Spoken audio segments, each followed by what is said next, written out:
What is up, you guys? Today we are going to be cooking for the first time, but not actually cooking. We are gonna do 1, 2, 3, 4. 1, 2, 3, 4. 4 easy steps in the kitchen to say sanitary. Now, the first one that we have today. This is probably the biggest and easiest thing you need to do in the kitchen. Wash your hands. So yeah, this is how we're gonna wash our hands. We're gonna add a little bit of soap. Just rub it in there. If you want to conserve water, you don't have to turn the water on. I like to get my hands a little wet before I do this, but make sure to get it in there. Make sure to rub your nails across your hands to get soap under it so your nails aren't dirty and have dirt. And just make sure you wash your hands for at least 20 seconds. Perfect! Now, for a little added bonus, if you're ever working with me, I like to just put a dab. This was a lot. A dab of dish soap. It really cleans your hands really well. Like, it scrubs off a lot of oil, stuff like that. And just do the exact same steps we did with washing your hands with a little bit of dish soap for your meat. But make sure you wear gloves so the actual dish soap does not touch the meat. Whoa, you washed your hands. Now, I'm going to give you a little tip-a-roo over here onto the next step. If you want, instead of washing the cutting board, what you can do is chop up all your veggies, flip it over, and do the meats. But never do the meats first, because then all you have is like chicken guts from like all your chop, and like, and all of a sudden you have chicken guts everywhere because you want to put it on the table, and so you're like chop, and as it's sliding around, and then all of a sudden you have chicken guts everywhere.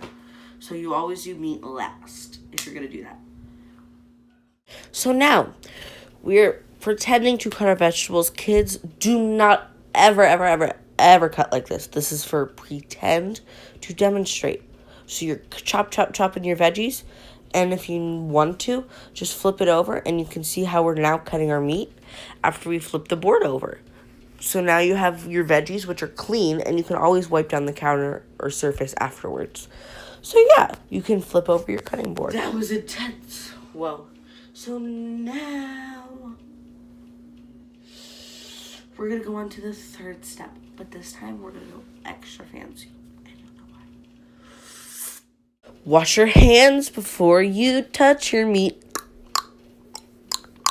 I have meat to my right side. Gonna wash my hands, and then we're gonna chop it. Chop it. You always wash your hands before you touch your meat, so your meat is clean and your hands are clean, so you don't get chicken guts on you. The fourth step we're gonna do, instead of me introducing it here, we're gonna introduce it there.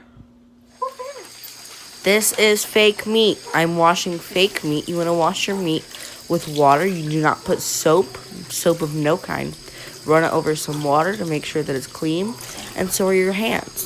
Perfecto. Today, I hope you enjoyed it, because like I did. Like honestly, I think that was really fun. Like pretend meat. Also, do not do that at home. Like do not take paper and like put it in your sink and like wash. Do not do that. Like you will get it clogged. This was for demonstration, because I don't have like just a steak lying around, so like I do have a potato lying around. That was fun, but just stay safe. And also, if you are like, well, this seems really easy, and like you could look it up. I promise you, like type in easy ways to stay safe in the kitchen and sanitary. There will be lists and lists and lists, because I had to research it too. So that is all I have for you today. Hopefully you can use these, because guess what? In the next video will be knife skills. Yeah, that is all we have today. Hopefully you can use these in the kitchen, like I was going to say. And yeah, have fun. Make your meals. Send them to me on my Instagram, which is cooking with Jacob. Cooking.with.Jacob. And that's my exact same Twitter.